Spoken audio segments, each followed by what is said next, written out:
Assalamualaikum warahmatullahi wabarakatuh. Kami dari kelas G17 ingin mempresentasikan hasil kerja dari kelompok kami mengenai bisnis sebagai ibadah. Kami dari Prodi Ekonomi Pembangunan semester 3 yang beranggotakan Lutfi Dita Fahani sebagai ketua, anggota 1 Angela Ismordani, anggota 2 Restu Anggit Arkantari Dewi, anggota 3 Rosida Wahyuningsih. Apa tugas manusia dilahirkan di dunia?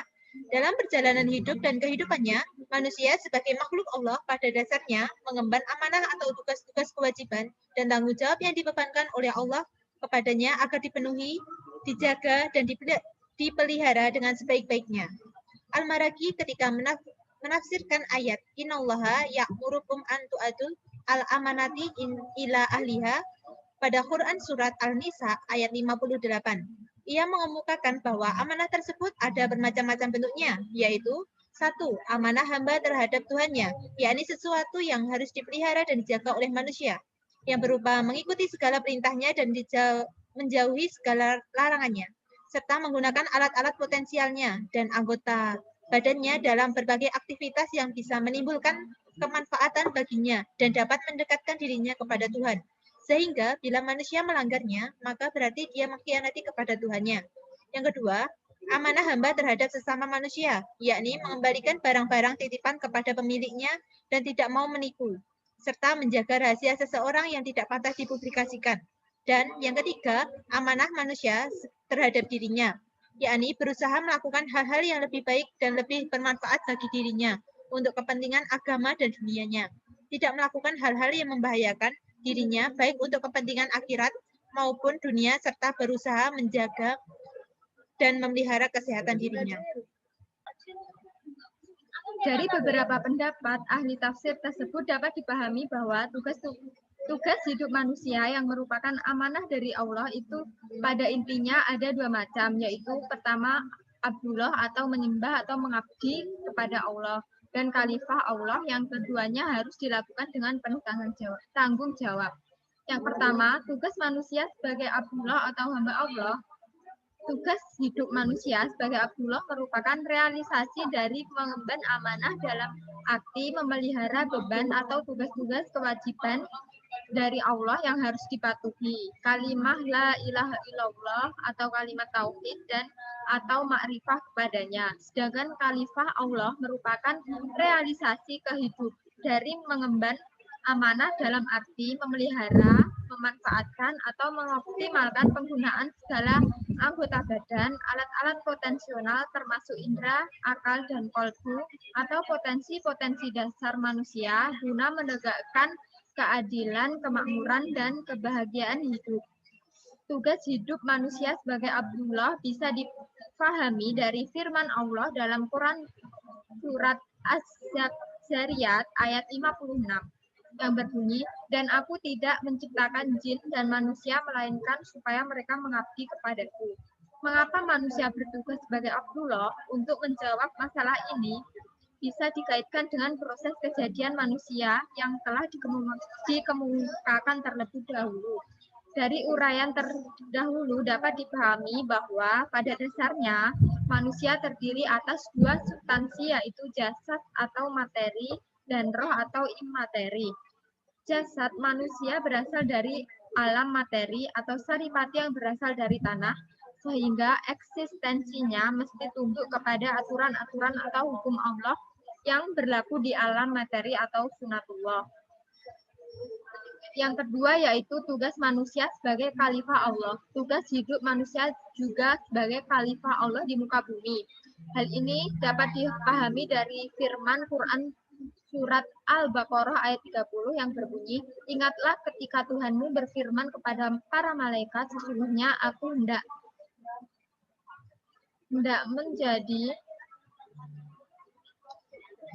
menjadi seseorang khalifah di muka bumi.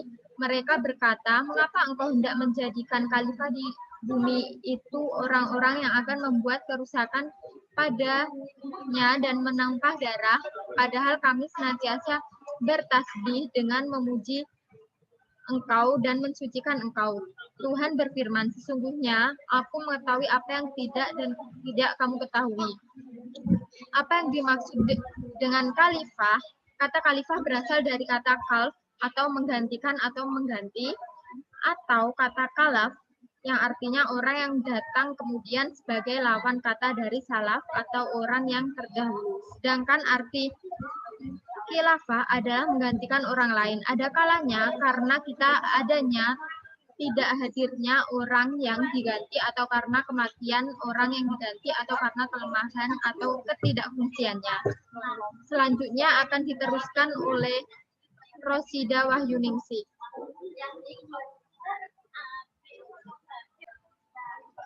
Selanjutnya, tugas-tugas kekhalifahan tersebut menyangkut tugas kekhalifahan terhadap diri sendiri, tugas kekhalifahan dalam keluarga atau rumah tangga, tugas kekhalifahan dalam masyarakat, dan tugas kekhalifahan terhadap alam.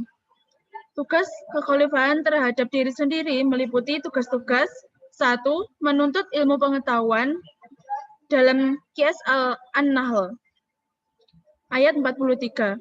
Karena manusia itu adalah makhluk yang dapat dan harus dididik atau diajar dalam surat Al-Baqarah ayat 31 dan yang mampu mendidik atau mengajar dalam Al-Quran surat Ali Imran ayat 187 dan Al-An'am ayat 51.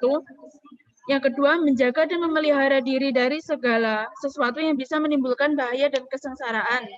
Dalam Al-Quran surat Al-Tahrim ayat 6, termasuk di dalamnya adalah menjaga dan memelihara kesehatan fisiknya, memakan makanan yang halal, dan sebagainya. Dan yang ketiga, menghiasi diri dengan akhlak yang mulia. Kata akhlak berasal dari kata khuluq atau khulq. Khuluq merupakan bentuk batin atau rohani, dan khulq merupakan bentuk lahir atau jasmani. Keduanya tidak bisa dipisahkan, dan manusia terdiri atas gabungan dari keduanya itu, yakni jasmani ataupun lahir, dan rohani ataupun batin. Jasmani tanpa rohani adalah benda mati, dan rohani tanpa jasmani adalah malaikat. Karena itu, orang yang tidak menghiasi diri dengan akhlak yang mulia sama halnya dengan jasmani tanpa rohani atau disebut mayit atau bangkai.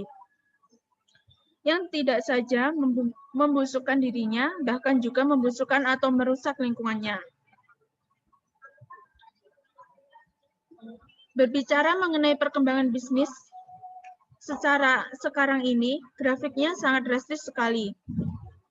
Mengalir bagai air yang tiada henti dan melesat bagai kecepatan cahaya. Pelaku bisnisnya pun beragam, mulai dari dewasa, anak-anak, bapak-bapak, ibu-ibu, laki-laki maupun perempuan. Kemudian dari segi produk dan marketingnya pun beragam dan inovatif. Ada hal menarik yang akan dibahas kali ini, salah satu yang mengalami perkembangan pesat terutama sejak penghujung tahun 90-an adalah bisnis yang menggunakan tagline ibadah atau lebih dikenal dengan bisnis syariah. Dengan menyuarakan berbisnis sambil beribadah atau berbisnis untuk beribadah, bisnis ini telah menjadi primadona di kalangan masyarakat dan juga mampu menyedot perhatian pemerintah sebagai pembuat regulasi.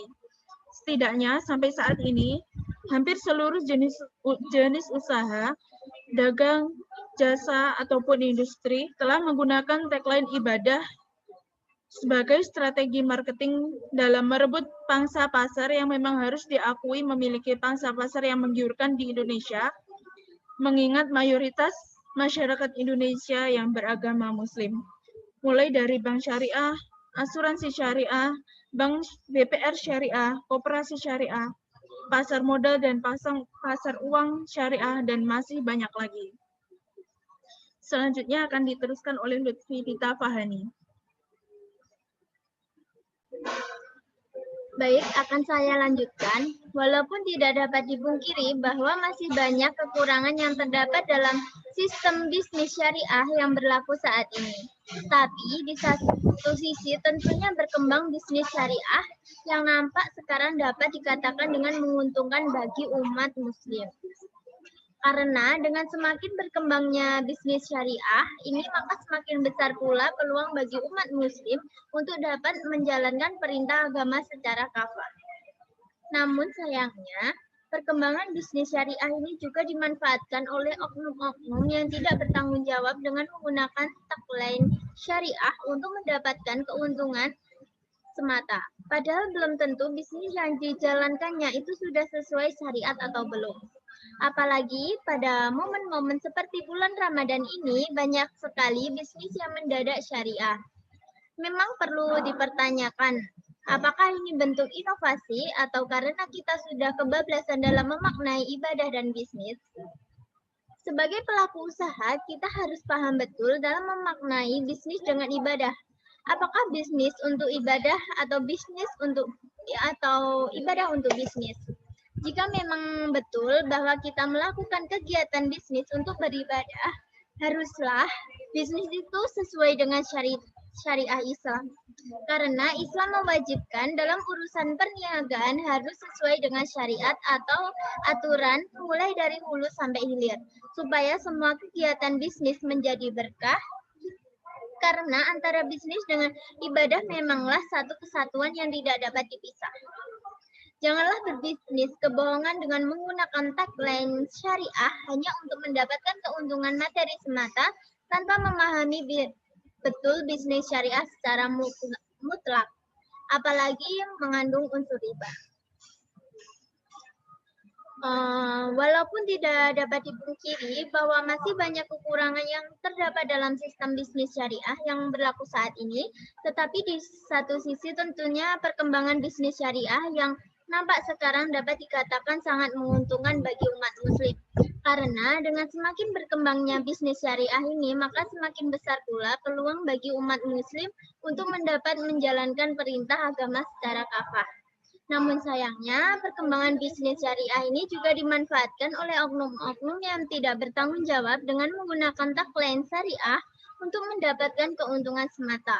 Padahal belum tentu yang dijalankan itu sudah sesuai syariat atau belum. Apalagi pada momen-momen seperti bulan Ramadan ini, banyak sekali bisnis-bisnis yang mendadak syariah.